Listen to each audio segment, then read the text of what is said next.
dawi na mi karon mga kaasa ko karon sa Son Okay maghatod na sa atong ika-5 lucky winner. Yay!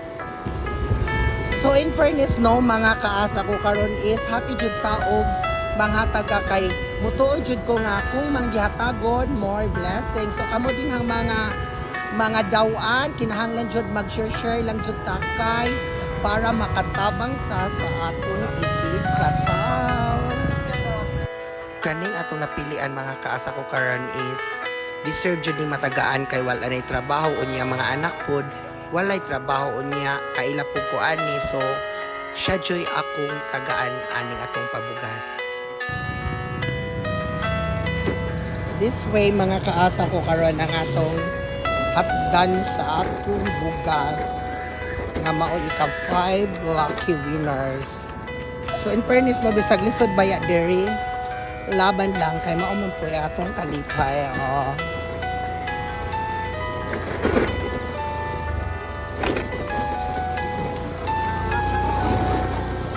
This way mga kaasa ko karon.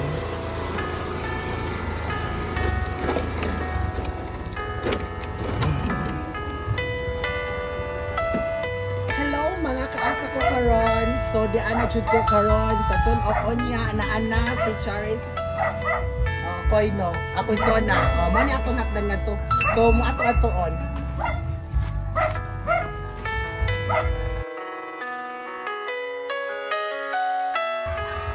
Hello mga kaasa ko karon, so mo ni balay ni anak ni Yaya Angga. So atong sudlog din. Ya! Ayo! Ma! Hoy! Kumusta? So, ba po ni ani niya? Nakadulay ka bini. O, di ako yung bugas. So, mga kaasa ko karon di ara ako naghihatod ni Yaya Inga. Kaila po ni ani sa oras isla. Ya, di adyo ko ihatang nga bugas. O sa kasgipil kay ning kuan mas Charis. O, ginagmay ra taon ni Tel. Hindi na lang po taon. Yan, binirthday kang taon. Kaya ba biyak? Oo.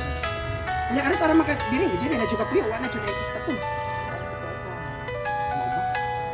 So, mga kaasa ko karon so maujud ni ang atong gihatdan ha. Unya, friend mi ani.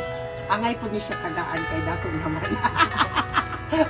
Unya, ya, mauna lang. Di mi maglangay ha kay. Mao jud na gihatod nato kay para may na lang sa ginagmay. So, mo na to mga kaasa ko ron. Mga kaasa ko karon. So, thank you and God bless. Love you all.